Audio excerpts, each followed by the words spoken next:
there today, I'll tell you what. I think that's why I went with the blue makeup, so I could look frosty.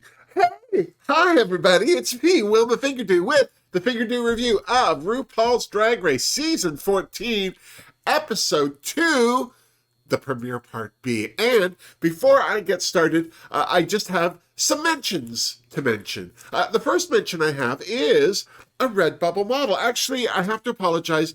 This is an old picture. Not old, but it was sent in before Christmas, and I'm just getting to it now. This gorgeous creature is Denise Journeau, modeling her very own Medusa, or what did we call it? Fingerdoosa. It's her Halloween design for 2021. And, well, I couldn't be more thrilled with the drawing or more impressed with her talent. And look how gorgeous she is. Seriously. I also want to welcome a couple of new Patreoners to the Fingerdoo family, Emily Warner and Elaine C. Welcome, ladies. And I'll see you at the next live chat. I also have a couple of tipper doers to thank. The first one is Emily Bariso from Memphis, Tennessee. God bless you, Emily.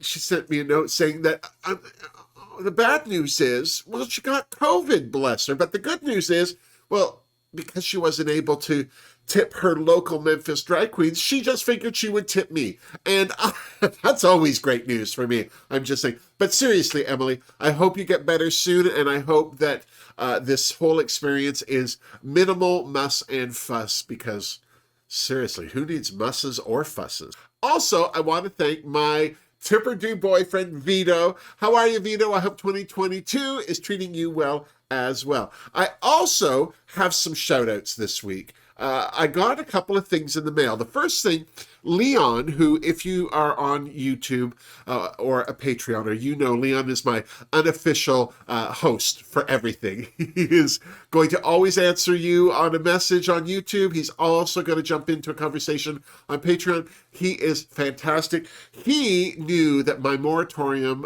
for makeup, I'm not buying any more makeup, at least until there's a really good sale, I'm just saying, was down. So he sent me a Juvia's Place haul. Just a fabulous collection of gorgeous loveliness from Juvia's Place. Thank you so much, Leon. I also want to thank Lollywit, who sent me this beautiful bracelet. This is stunning. This she does beadwork. I'm wearing her earrings right now. These are beads, and this is a gorgeous little bracelet. It's got magnet holders, and it just slides on. Let me see if I can.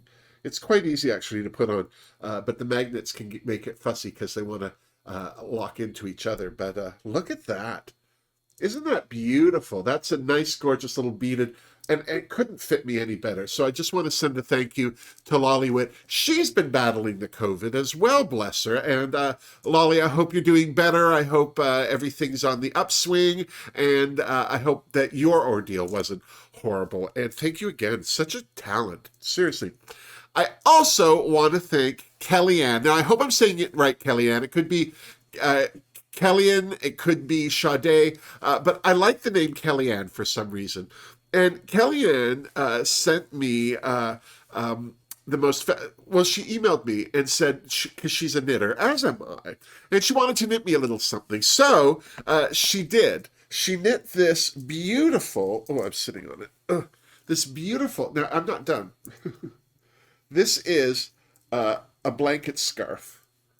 It's only that wide, but it is a fabulous. Look at how long. Oh, it's so long. Oh. For knitters out there, she used a calf facet pattern. Oh, how Vogue. I feel like I should be on the cover of Vogue, or with one of those one-named models in the desert, wrapped in fabulous fabrics, being gorgeous. But anyway, she used a calf facet pattern to make this gorgeous scarf blanket. I couldn't be happier. I get quite chilly in the winter now that I'm in my dotage, and so something like this is just the ticket to keeping me toasty and warm. She also embroidered a beautiful patch in it that says AML all my love. This is something that her dad used to sign everything with. And then she signed it JC21. She also sent me this box with her family's name. This is, it's a vintage World War II pin for styling my looks. And we love you, the Kellyanne and family.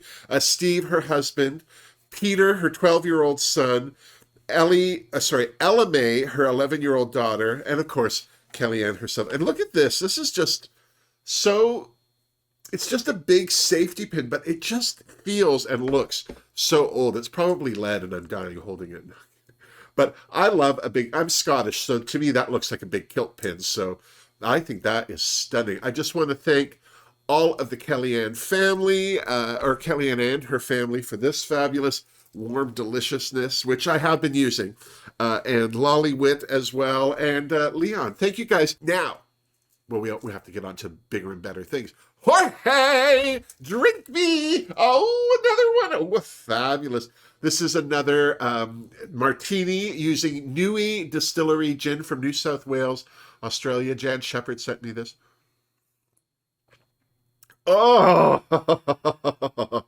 So we started this episode off with the remaining 6 queens saying goodbye to Orion. It was very sobering for everyone, especially June, whose jambalaya still had some brewing to be doing. Was it me? Or did Alyssa look like she had been taken down a peg or two? She didn't look happy, I'll tell you that. Of course, Cornbread had to be congratulated, as well she should, and, well, maybe because she was bitter, Alyssa changed the subject and brought up the next round of queens and asked the room what they thought about them. Well, June didn't give them much thought at all, except that they had best not be touching her stuff. It's a good rule. Speaking of the other queens, the next day, the round 2 girls entered the workroom, starting with Georges, the spicy Latina goddess. I loved her red-feathered fantasy because it seemed to reflect her fiery personality. Known as a young dancing queen of Texas, I was very impressed to know she'd been doing drag since she was 16. How old is she now? 17? 21, barf. Deja Skye was next, and I am just going to say it. I hated her entry look, which says a lot because I love pink and polka dots. Seriously. I see where she was going with it, but it just didn't look finished to me. And even though I think this queen is stunning, she's got to get a handle on that highlight fade. Under those studio lights, it looked like she was wearing a white mask. It's something I'm sure she'll hear about from Michelle at some point if she doesn't fix it. Seriously. Third into the workroom was the feather festoon Jasmine Kennedy. Now, this is just her entrance look, but I like the fact that she said, it's just the entrance look. So now I'm expecting a lot from her. I like her personality and her confidence. She is a self-professed dancer as well, so it'll be interesting to see how she stacks up against Georges. Speaking of, she and Jasmine knew each other already, and she must be a good dancer because, well, Georges looked nervous. Seriously. Maddie Morphosis, Drag Race's first cisgendered straight queen, was next, rocking a pussycat wig and a Guy Fieri-inspired look, complete with hamburger purse. She looked cute for someone who claims to be a camp queen. I was just expecting more. Angeria Paris Van Michaels walked into the workroom next in her red and black polka dot fantasy with matching parasol, and I instantly fell in love. Not only is she an old school pageant queen, but her warmth and friendliness is contagious. Probably not the best word to use these days. But seriously, I defy anyone not to smile in Miss Angie's presence. Seriously. Lady Camden walked in next wearing a candy bra, so I knew we were going to be friends. I liked her entrance look. It was fun and flirty, even though it was fairly simple. She and Deja already knew each other, but she introduced herself to the other girls as the 6th Spice Girl. Old Spice, as Maddie put it. See, even her joke isn't impressive. I'm sad.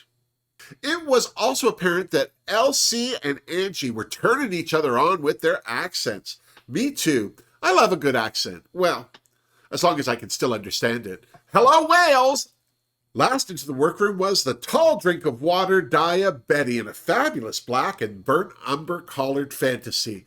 She already knew Maddie, but did anyone else get the sense that she and Maddie aren't friends? I'm sure they're friendly, but they just didn't greet each other the way friends would. Just me? Angeria felt Daya was reminding her of another drag queen, and that's when Daya told the queens that Crystal Method is her drag mother. They all seemed to see it then and there. Personally, I didn't. I mean, let's face it, she is wearing a lot less makeup than Crystal would, but still, their personalities could be similar. Well, see? Just as the queens were getting to know each other, Ru showed up to give the queens their mini challenge as well as the tea with the other queens. I think it's safe to say they were all gagged to hear that one queen had already gone home. Talk about the poop getting real. Seriously. Like the last group of queens, this week's mini challenge was a photo shoot again with Albert Sanchez. But instead of getting spun on a wheel, these queens were going to have to pose with a bowl of Tic Tacs in preparation for the iconic Tic Tac lunch that 4, or maybe just 3 of them would eventually experience. But before Deja could get her model on, Ru stopped the shoot dramatically because, well, she wasn't satisfied with the abundance of Tic Tacs, and then the wall slid out from behind Deja to reveal, well, a big bowl abundant with Tic Tacs. Deja was a hoot. She kept spinning around like a rotisserie chicken. Her words, not mine. Angeria was next and was a true lady getting into that bowl, but, well, once she started posing, that lady disappeared. I didn't say tic-tac-hoe. Who said tic-tac-hoe? Ru had Georges go method with her modeling as she called out different situations to elicit an emotional response. Or something. I wasn't really paying attention. I was too busy looking at Bruno and Bryce. Jasmine Kennedy was next and did so well. Ru thought she was a clear graduate of the Barbizon School of Modeling. Well, she went somewhere. As Maddie was making love to the camera, she also found Santino Rice's hat in the bowl. Well, Santino hasn't been on Drag Race for 8 years. Way to keep things clean for COVID, is all I'm saying.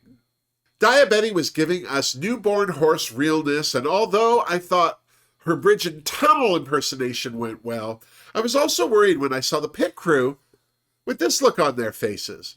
Nothing good ever happens after expressions like that, I'm so serious. Lady Camden did all right, but seemed to be the only one to try and smuggle some Tic Tacs home with her. You'd think that candy bra would have been enough, I'm just saying. When it was all said and done, the winner of the mini challenge was Angeria Paris Van Michaels. Here's to Angie. Good for her. And then Ru told them that their maxi challenge was the CNT talent show. Can I just say, I like that both rounds of queens had to jump through the same hoops. It gives us a much better sense of how these queens will stack up against each other. Seriously. The only thing left to do was for the queens to get out of drag to see who the trait of their group was going to be. My money was on Daya, especially after a few of the other queens got red. Georges thought Deja looked like one of her uncles. Angie thought Maddie looked like a cattle farmer, while Daya was actually thinking Angie was looking kind of cute. Personally, I thought Lady Camden looked like Tilda Swinton out of drag, which I think is hot. Anyone else? No, it's just more for me. And then the talk turned to who was a gold star gay for some reason, and, well, that's when Daya admitted to us in her confessional that she already knew Maddie's sexual status. Shh. But before the straight cat could be let out of the gay bag, and yes, gay bag was my drag queen name in high school, Ru arrived to check on the queen's preparations for the talent show.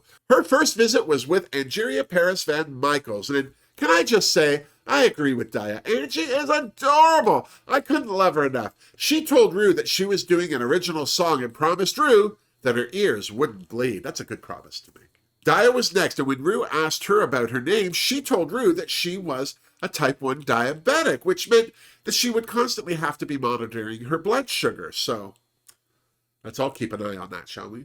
Daya's talent was going to be lip-syncing to Pink, but Ru wasn't buying it. She wanted to know what her act was going to say about her. Sadly, Daya didn't know. Well, that's not good. Next up was Lady Camden, who told Ru that she started ballet classes at the age of 12. Because of that, her talent was going to be modern classic dance. That's when Ru admitted that she hates ballet. Of course, that made LC feel very confident. During her visit, Ru told Deja that she really enjoyed her audition video because she's an old school queen. All's Deja heard was old. Because Deja is a choreographer for cheer and dance, she told Ru that she was going to be doing a tutorial on how to be a cheerleader. Okay. Next was Maddie Morphosis, who told Ru that she was going to be playing the guitar. Ru seemed impressed, but not as impressed as she was by the fact that Maddie was making history by being the first straight male drag queen on the show, which she said out loud to the whole room. Well, everyone looked like they'd all been slapped. Speaking of slapped, was it just me or did Maddie look surprised too? Regardless, she was smart enough to say she felt a weight being lifted off her shoulders after talking to Ru. Hey, $100,000 for what it's worth, I'm just saying. The next day, the queens got ready for the talent show. Of course, the queens talked about this and that, but then wasted no time talking to Maddie about her sexuality. None of them had ever worked with a straight drag queen before, never mind hearing about such a thing. Mind you, neither had Maddie. For the most part, the queens were impressed that Maddie was comfortable with her sexuality to dress up like a woman, but I also got a sense that none of them were threatened by her either. Just saying. As the queens were fishing for another topic of conversation, Alicia Keys, thankfully, appeared in the workroom mirror, proving to everyone that she's the fairest in the land. Alicia had some incredibly empowering words about not letting anyone hold them back. It was a touching moment for all the queens, especially Angeria, who was fangirling out, but not enough to go and forget about that crown. You go, Angeria. Keep your eye on that prize. Just saying. And then it was time for the runway. Ru looked so fabulous in her blue and copper sequin gown and glamorous updo that I almost barfed. Seriously. Michelle was looking gorgeous in a gray floral print. Carson Kressley was looking cute in a baby blue jacket. And Alicia Keys was taking everyone to church with her natural eleganza. Without further ado, it was time for this week's CNT talent show. Georges was first and danced it out, lip-syncing to Dua Lipa's Last Dance. This upbeat number had everyone going. So did Georges' look, which was extra fab, just like her dancing. Jasmine Kennedy was next, lip-syncing to Fifth Harmony's I'm in Love with a Monster. At first, I was worried that she had to follow Georges, but then Jasmine started doing the splits and backflips, and suddenly I was less worried. This queen wasn't kidding when she said she could dance. I'm so serious. Diabetti was next, lip-syncing to Pink, and I'm awfully sorry that she did. With 3 lip-sync acts in a row, someone was going to be less than impressive. I'm just sorry that was her. I'm so serious. I thought things started to look up when she had her little hat reveal from under the big hat she was already wearing, and then I noticed that she was wearing a cape, a red line cape. Not that I don't love a cape, but I thought to myself, this one made her look like a magician at a kid's party. Just as Angeria Paris Van Michaels will say, she was a little too clown at a kid's party, which she meant in the nicest way. I don't know, calling Dea a clown and on national TV? At least I called her a magician, even with that confetti wadded long pink balloon. Bless. Lady Camden danced it out to Jamiroquai, which I love. Elsie was cute and camp, and for the most part did okay, but there was nothing very impressive with her number. Even her outfit was okay. Deja Sky's 3 steps to becoming a cheerleader was cute, but I think that was more about her personality than her material. She looked so good off the top that maybe I was expecting bigger things, but at the end of it all, it was just meh. Sorry about it. Maddie played blues guitar. She did a great job too, and really got into it, even playing the guitar with her teeth or tongue or something. I don't know. I couldn't see it, but as impressive as this skill was, the execution was lackluster in my mind. Maybe if she'd worn something other than a suit.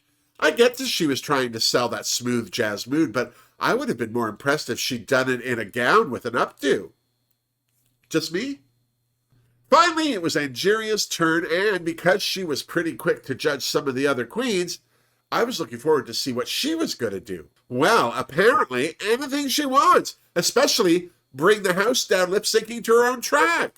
And she had a wig change. Thank goodness she was last, because this was a great act to end the talent show on. Seriously. And then it was time for the runway. Category is Sickening Signature Drag. Georges looked gorgeous in her purple gown fantasy, but I nearly lost my mind when she stepped out of it to reveal her bejeweled nude illusion loveliness.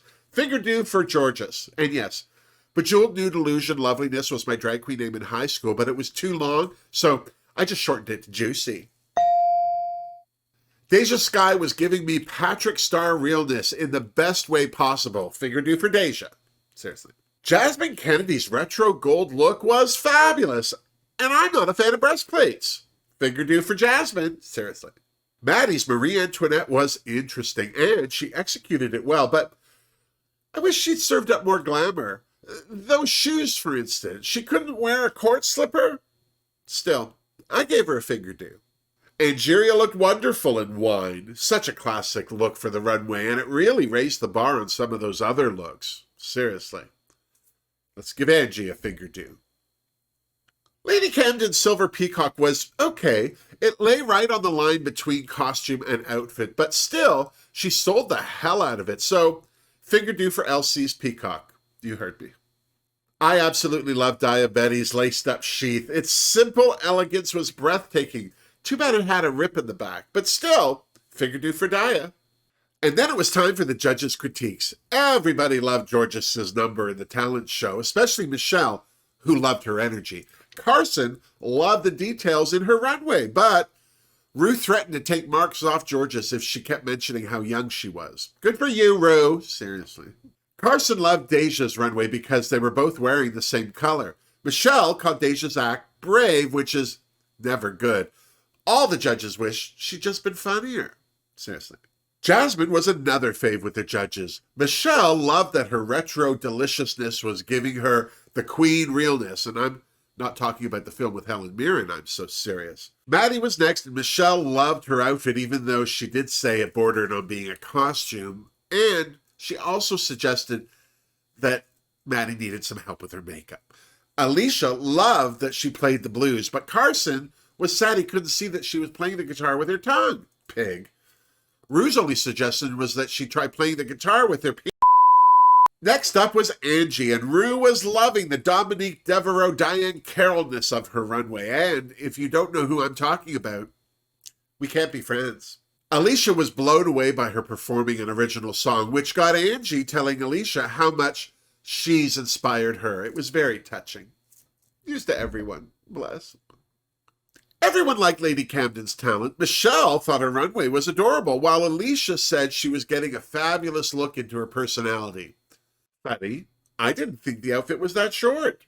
Daya Betty was next. Carson loved her runway, rips and all. Michelle wasn't impressed by her lip sync, and Rue said she still didn't get enough of her personality from it all. Bless. Back in the Untucked Lounge, the queens relaxed over a cocktail while they congratulated themselves on making it this far. Daya was proud of what she did, even if she didn't do the best. Her biggest disappointment was not letting Rue know who she was. Maddie was at a loss. She felt that she could have done better and was probably going to lip sync. The other queens disagreed and thought she gave the judges lots to look at, even if she didn't take her pants off. Deja felt good about what she presented, but got emotional over the reaction over her performance, although she felt the good outweighed the negative.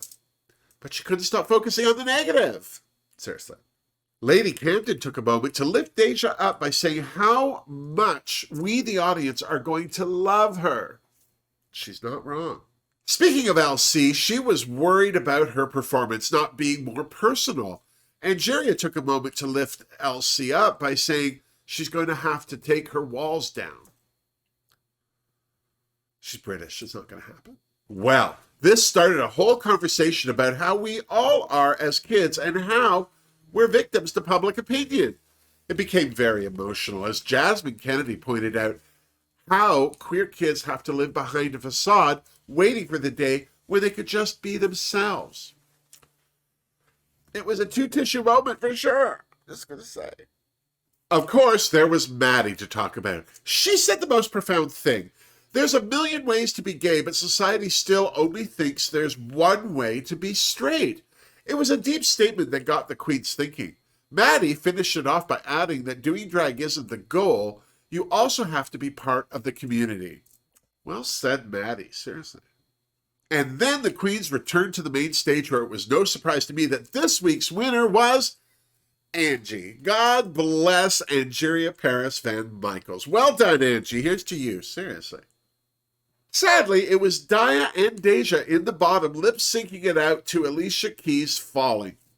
I love this song, but it's a hard one to lip-sync to because it's so emotional. I really thought Daya was going to do better because Deja was so nervous before it all went down. And then, well, those nerves fell away and Deja just performed the house down boots. Not that Daya didn't try, she was just completely overshadowed, I'm so sorry to say. So, when it was all said and done, it was Deja Sky who shantaed, and sadly it was Daya Betty who sashayed away. So, what do you think? Did the right queen go home? Were the right queens even in the bottom? What about Maddie being the first cisgendered straight male drag queen on RuPaul's Drag Race? Let me know what you think down below. With respect to others, remember. Speaking of down below, I've got links on how to become a Fingerdoo, how to join my Patreon page, how to shop at my Redbubble store, as well as a direct link to Rainbow Railroad, my favorite charity on the planet. Until next week, miss me! Ah, seriously. Oh, I'm so sorry to see Daya Betty go home so soon. I was expecting more from her. Oh well.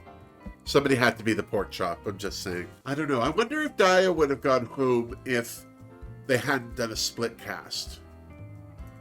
Because I feel like the other group had maybe possibly one or two more weaker queens than the second group had. I have to say, there seemed to be a lot more energy in the second group's talent show, even though most of them just lip synced. I just loved, how emotional she was packing, and yet how she kept it positive. You got to keep it positive. No one's going to do it for you, especially these days. Just saying. You know what helps keep things positive? Blue gin from Australia. Oh, I'm spilling. Well, that's not. I've clearly had enough. Take this from me. No, take it. I don't want. All right.